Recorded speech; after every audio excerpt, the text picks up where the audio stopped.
This is the video review of the Shinkalion Z Komachi NEX train accessory pack.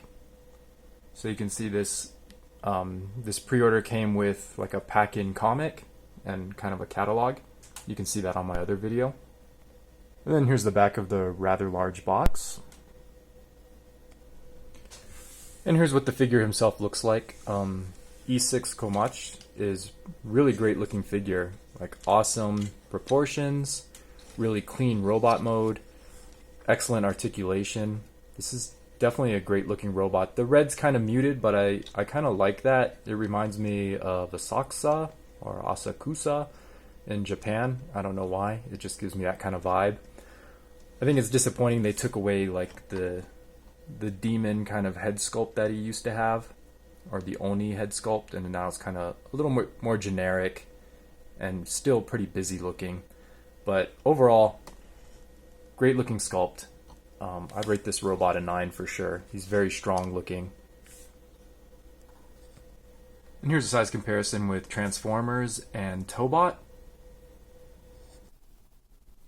And here's how he scales with a fully kitted out E5 Hayabusa from Shinkalion Z with the Yamanote arms and the NEX legs.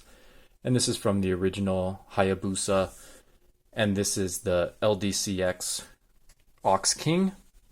So you can see how they all look together. And I have to admit, the upgrade kits, having both of them on this robot, do look pretty awesome, having them both on Hayabusa. And you can see that the new legs do give him a little bit more height. So he's about a head taller now. Okay, so here's the accessories this figure comes with. So obviously he comes with these guns in his hands, but he also comes with all these extra pieces. So these 4 here make up the other accessory train, so that's not a big deal. And then these 2 slightly discolored sets of wheels go to that train. And then these 4 sets of wheels go to Komachi, which all have to be removed for him to be in robot mode. And then he has this typical Shinkalion accessory train. It's not as nice as the old ones that used to split in half, because now you just have this big shell you can't really do anything with. You can kind of dump some of these parts in here just to get them out of your way, because there's just so many, but the ones with the connectors, those won't fit at all. So you can only really store these 3. And then it bugs me that this accessory train has the wrong wheels, that it doesn't have the new upgraded realistic train wheels.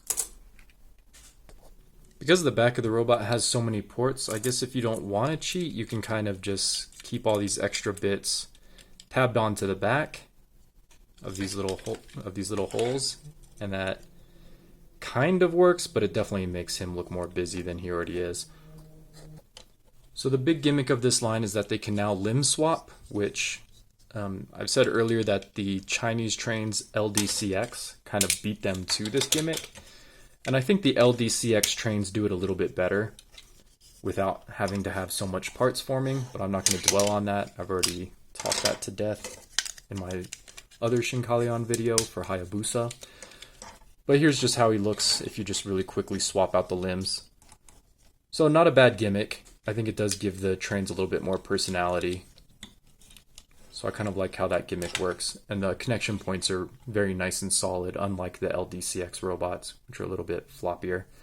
And this is just a close-up of what one of his guns looks like. So I'm going to swap his legs for the NEX train accessory pack. So this is the train that comes with him if you buy the combination pack. And then I think the point of these legs, it doesn't look like they're really built for speed. These kind of look like they're more just armored legs, especially with these huge knee pads. So I think they really missed an opportunity here because this is just all hollow plastic. It doesn't look very strong. Maybe if they had turned this around, it would put up a lot more bulk here.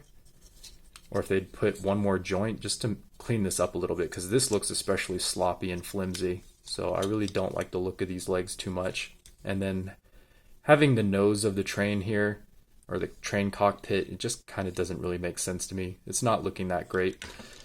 But it also comes with these really long rifles. So this is what makes the accessory pack worthwhile to me. And you can also plug these rifles into these points on the back of the shoulders so that you can have shoulder mounted rifles, which is pretty cool.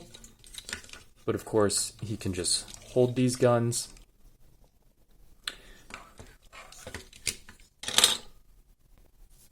And then to complete it, you just pin his original blasters onto the sides of these basically sniper rifles. So that's his overall look with the upgrade kit, and he's looking pretty good, and it does give him a little bit more height compared to his original legs.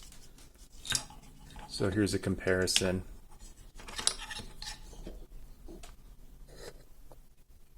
There you can see it makes him about 1 entire foot taller, or 1 head taller. And then I just don't feel like these legs are too much bulkier, especially because these have so much bulk right here. This just doesn't look like it really adds to the armor to me. Maybe from the side, sort of. Yeah, not really. So this might be one of the best articulated robots I have, so it's really easy to pull off awesome looking poses with him. The only point of articulation I think is kind of poor is this neck, because this collar piece kind of jams in the way, so you have to articulate the neck in a particular way, but you can get around that. So the articulation is really excellent. This goes 360. You get a full amount of outward motion on the shoulders here. It's a little bit hampered by this armor on the side of the arm. You've got more than a 90-degree bend at the elbow, so it goes pretty much all the way up. And then you got full bicep swivel all the way down on the elbow to straighten out. And then you also have fist swivels, which is new for this line. You also have a fully rotating waist, full kick out to the side, full kick forward, and then a full kick all the way back as well. And then you have double jointed knees.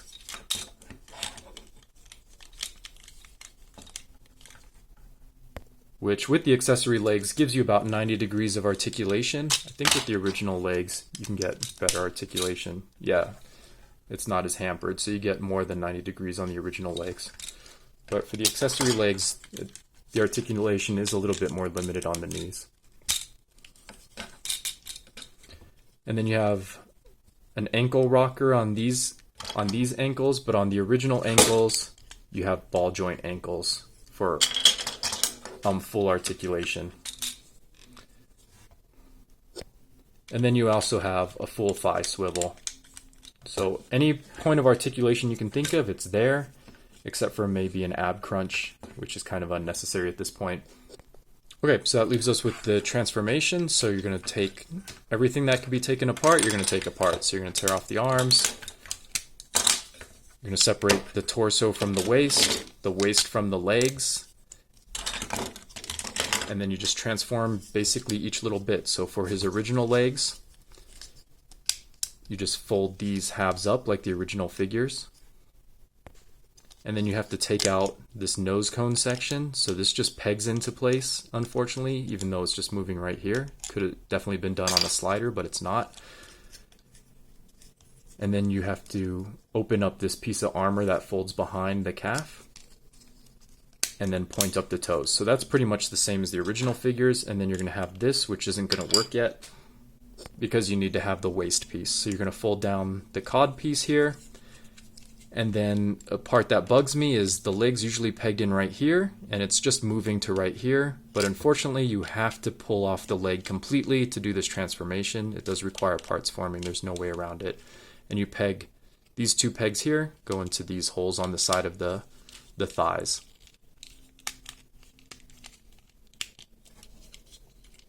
Okay, and now that will enable you, there's a tab here, and that corresponds, or a slot there, and corresponds with this tab. So now you can peg on the front of the train. And that's basically how the train works. Same thing with the other side. Okay, so now you have the train but no wheels, so now you have to take those parts from earlier and peg those onto the bottom of the train to complete it.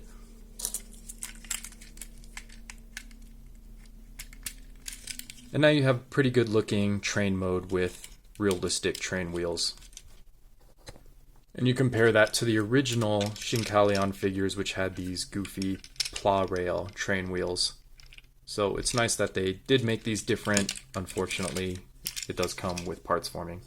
Okay, and the body core is very simple. You're just going to fold up the entire torso section, fold this up, and then rotate the head down, and then tab this back into place. The arm sections are very basic. You're just going to fold this forearm armor forward, and then collapse this down to make this little tab here. And then you're going to put both of the forearms together, or the arm and shoulder assemblies together, and then you're just going to peg that into the torso section, into the torso block. And then same thing, you have to apply the wheel. Okay, that train's complete, and you can just attach the two train sections, or you can put the accessory train in the middle. And then speaking of the accessory train, this is where you're going to peg in those blasters. And then unfortunately the sniper rifles are too big to fit in here. Maybe if the barrels contracted you could fit them in, but as is, there's no way to do it.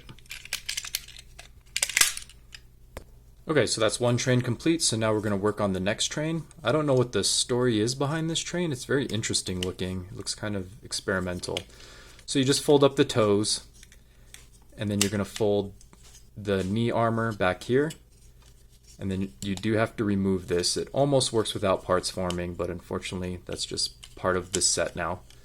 And that's going to make the most of the front half of the train, and then you take this panel you took off, and that's going to make this rear section, so you already got half the train. Okay, and then same deal, you have to apply the wheels to the bottom.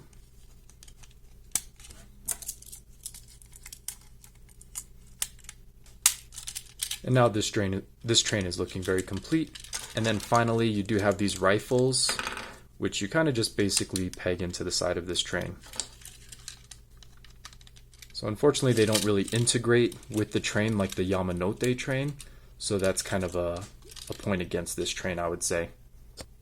So the next train is looking really excellent. Unfortunately, there's these holes here, and then it's got these giant cannons on it, which make it look much less accurate. But I would say this train's a pretty good looking toy. It's probably maybe like a 7 for me. So it's pretty decent. I think the cannons really do take away from it. And then this train is pretty excellent looking, but now that I've seen the Chinese ones, which looks like this, these just look so stumpy and the proportions look all wrong to me now. So overall I would say this train's probably like an 8. It's just not quite perfect, but nice job on the accurate wheels at least. And this is how these trains scale with like a deluxe figure. They're meant more for Matchbox type figures to scale correctly. So overall, how do I like this figure? Well, the durability is really excellent. I'd rate the plastic quality a 10. This is just a really excellent feeling figure. There's ratchets where you need them to be, and everything just feels rock solid. So that's not really the issue here. For me, the real issue is just all the parts forming is just kind of tedious. Like, even transforming this figure back to his robot mode now is taking longer than it kind of should, and I just don't get a lot of enjoyment out of it. It's kind of like putting a puzzle together, except I usually enjoy that. It's just not very engaging. It's kind of just a process of putting parts together, folding them up, putting them back together. It just doesn't feel very, very good. And even from a giant robot perspective, it just feels kind of like cheating. Like, this works for Power Rangers where the robots are very simple and they all combine. Like, I like that kind of thing. But even those probably only take less than a minute to transform. And this has been even going pretty quickly here. It's just taking longer than I would like. But overall, he does look really excellent. The overall result is pretty hard to deny. Yeah, he looks incredible. But I just don't think it's worth the parts forming. So overall, I would say for playability, for the fun factor of this figure, is probably a 2 for me. I just don't enjoy the parts forming. It really takes it away from me. But if that's something you can get over and you don't mind it so much, You can definitely order these from Amazon Japan, which is where I like to get my Japanese figures. In the US here, you can get 2-day shipping, which is pretty awesome right as they come out. So I'll leave the link in the description, and you guys tell me what you think. Is it worth it or not?